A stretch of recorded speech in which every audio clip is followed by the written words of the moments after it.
Have you ever had the feeling that your real life hasn't started yet? That everything you're doing right now, your job, your relationships, your routines, somehow doesn't count because the actual version of your life is still on its way?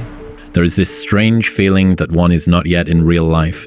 It's like you're living in a waiting room, doing things that feel temporary, preparing for something, but never arriving.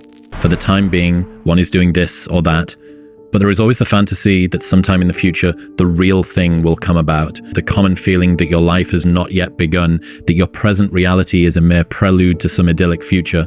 This idyll is a mirage that'll fade as you approach, revealing that the prelude you rushed through was in fact the one to your death. Carl Jung had a name for this haunting psychological experience. He called it the provisional life. And today, we're going to break down what it is, why it happens, and how to escape the paradox of living for the future while missing the present. What is the provisional life? In Jungian psychology, the provisional life describes a state where a person feels that their current existence is merely a holding pattern, a rehearsal for the real thing, a temporary setup before the big moment where everything finally comes together. It's the student who thinks that once I graduate, then life really starts. It's the worker who believes that this job is just a stepping stone. My actual career is coming. It's the person in a relationship who thinks, I'm with them for now, until I meet the person I'm actually meant to be with.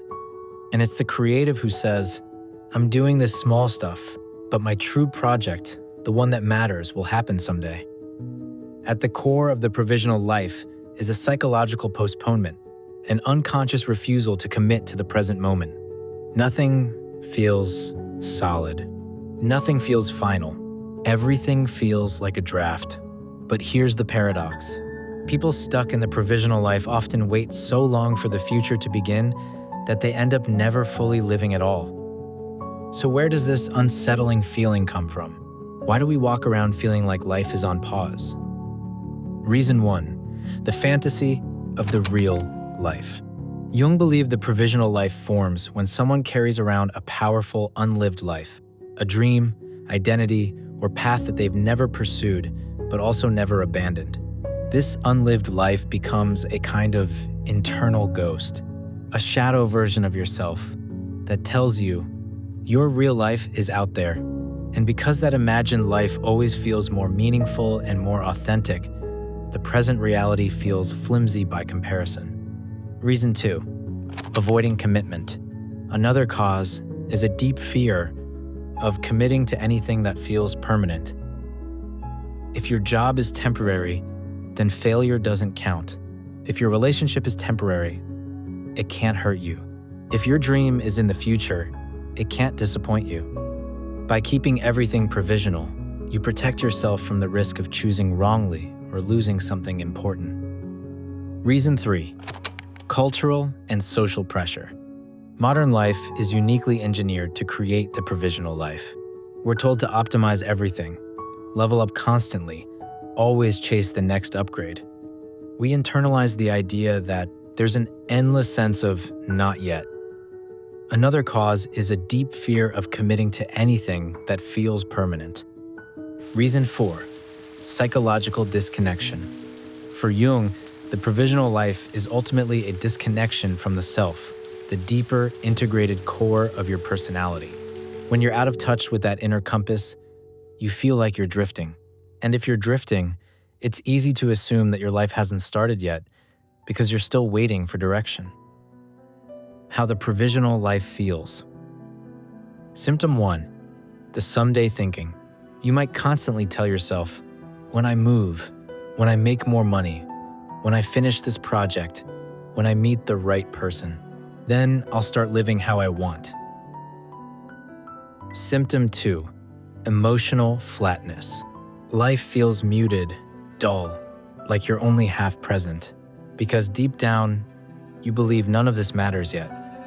Symptom 3, the feeling of being stuck. Not moving backward, just hovering, like your life is buffering. Symptom 4, perpetual preparation.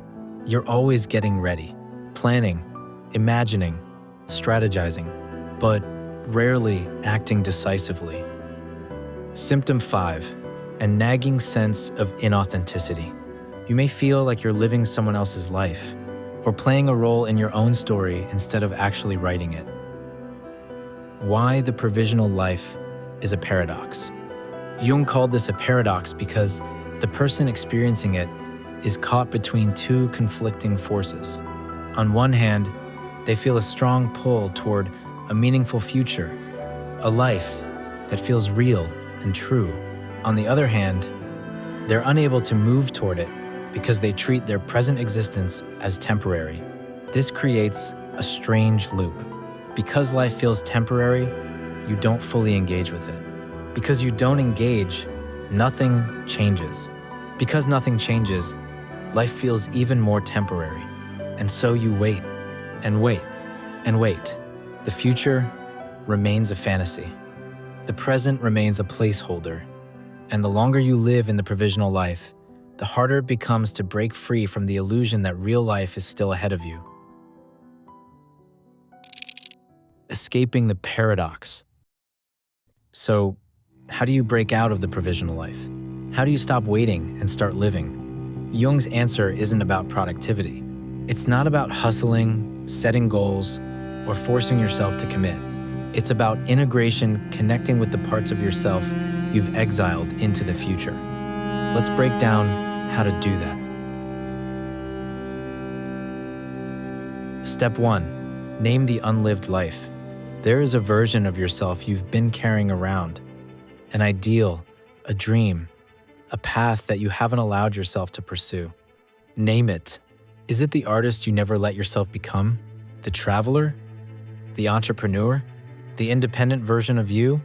The more authentic version? Jung said that when we ignore the unlived life, it doesn't disappear, it haunts us. Identifying it is the first step to freeing yourself from its grip. Step 2. Stop treating the present as a draft. This means making choices that are real and not temporary. You don't have to know your ultimate purpose. You don't need a perfect plan, but you do need to treat your current actions as meaningful. If you're in a job you hate, take real steps. Have the conversation, learn the skill, update the resume, apply. If you're in a relationship that feels temporary, clarify what you actually want and move accordingly. Every provisional decision keeps you in the provisional life. Step 3. Small commitments create real momentum. You don't have to commit to everything, but you should commit to something. A project, a goal, a practice, a relationship, a direction. What matters is the act of grounding yourself in the real world, choosing something concrete instead of waiting for the perfect moment. Clarity doesn't come before action. It comes from action. Step 4. Reconnect with the inner self. Jung believed that the provisional life dissolves when we reconnect with the deeper, intuitive parts of the psyche. This can be done through journaling what you're truly afraid of, identifying the disowned parts of yourself, therapy or analysis, where the unconscious becomes conscious, creative expression, not for productivity, but for connection, solitude, space to hear your real voice.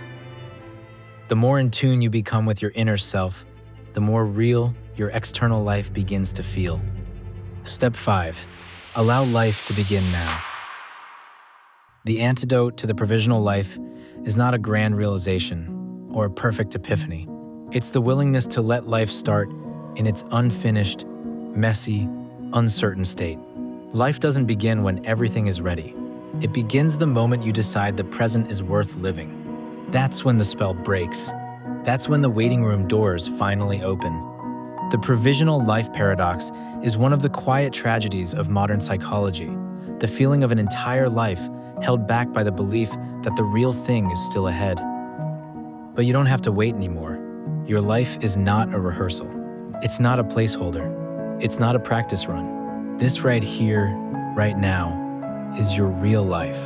And it's time to start living it. Thanks for watching. If you enjoyed the video, please give it a like and consider subscribing for more content like this. See you in the next one.